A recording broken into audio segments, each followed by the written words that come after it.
Welcome back for part 2 of our 10-part series. This episode is going to be over formations with the emphasis on squad and a little bit on platoon. Formations we're going to go over are squad line, squad wedge, squad column, the difference between a column and a ranger file, and then Platoon V.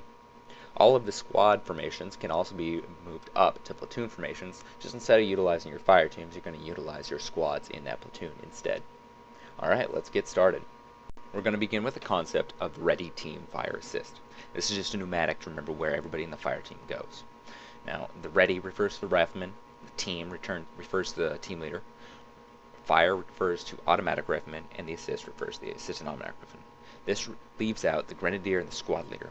But the squad leader is outside the fire team, so we don't need to have a pneumatic to remember exactly where he goes, and the grenadier will just get tacked on the end. The first formation we're going to go over is the squad column. Squad column is the most common formation, and as you can see in this graphic, we have a squad column with the direction of movement to the left of the screen. We're going to use that ready team fire assist to help us remember where everything goes. Up front is the rifleman, which is ready, followed by team, followed by fire, followed by assist. As we talked about, the grenadier gets hacked on the end. Now, the squad leader in this formation is going to position him or herself wherever they can best control the squad. Typically, that's around the center of the formation, although if they want to see what's up front more, they can position themselves up front, or if they want to see more of the unit, they can position themselves more to the rear. Ultimately, it's the squad leader's decision where they best can control the squad at. Now, the advantage of the squad column is it's very easy to control. The squad leader can change directions just by talking to the point man. And it's also very easy to move quickly in. Terrain is less of a factor, and you essentially just follow the person in front of you instead of trying to figure out exactly distances, spacings, where you need to be standing in relation to others. It's much easier. The disadvantages are it has very poor security to the front and rear, although it does have good security to the right and left. Now, you can see how in this diagram it's staggered. A lot of people call it the staggered column. In reality, any column should be staggered. The reason we do this is so that somebody in front of the column cannot shoot at the column and hit everybody in a neat little row. We stagger it. Also, the reason we stagger it is so we can get a little bit more firepower to the front. You don't have to worry as much about shooting friendly in front of you when you're staggered as opposed to a single file column. This brings us right into the ranger file. The ranger file is that single file column, as you can see in this graphic. Essentially, it's for very difficult terrain or when control is very, very important. Also, low light situations or low visibility situations, for instance, incredibly heavy snowfall, very, very heavy fog, or at night where it's very difficult to see the person to the left and to the right, where very tight formations are needed. Very, very, very, very thick vegetation as well will require a ranger file. It's very dangerous, maximum security to the right and left, but minimum security to the front and to the rear. It should be used when the unit is safe, for enemy contact is very unlikely, and the terrain forces you into it.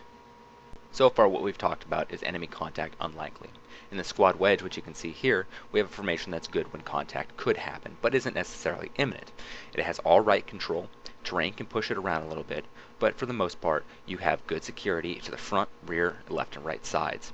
Now, for each fire team is going to be in an echelon when you only have 2 fire teams. If you have a third, you can actually let the fire teams dictate a little bit more of their own formations. Now, for the actual fire team, you're going to use Ready Team Fire Assist to help you figure out exactly where those members of the fire team are going to be again. Ready Team Fire Assist are the first members of the fire team, and that grenadier is tacked on this end. Squad leader again is going to choose the best place to control the formation, and if the enemy contact might be on one side or the other, they could push themselves to that side to better control if enemy contact actually happens. Again, this is going to be used when enemy contact is more likely, but not necessarily imminent, and you need better security. It is slower than column, but has more security. Now the final squad formation we're going to talk about is squad line, which you see here. It's when contact is imminent to the front. You know that you're coming up on an enemy position, or you've already encountered the enemy and you're trying to get into a squad line. Squad line has maximum amount of firepower to the front. Now, as you can see, the fire teams themselves are actually still going to be in a staggered kind of formation. This is so if you get hit from the right or left, just like in the column, you're not able to shoot every single person in a neat little row. You have a little bit of difference. It also allows for easy buddy rushing, which we'll go over in a different segment. Now, the squad line has maximum fire to the front, should be the formation of choice in any assault, and about 100 meters before you expect the enemy position, you probably should switch to the squad line. It's the most difficult to control because the teams and the individual riflemen inside the teams have the least amount of sight of their squad and fire team leaders and the other members of the other fire teams. In this situation, the squad leader needs to position themselves so they can best control the squad. The situation will dictate as always. Whatever they do, if they have more likely contact to the right or left, more important assets to the right or left, they can push themselves to that side to help control their squad. Now the one platoon formation we're going to talk about is the Platoon V, as you can see here. You're going to have two squads up front with some distance in between each other, and then a squad in the rear. Each squad leader can decide what formation he wants his or her squad in. That way, that the situation will be able to dictate, and the terrain will be able to dictate a little bit how they need to be positioned. The platoon commander is going to position him or herself wherever they can best control their unit. Sounding familiar?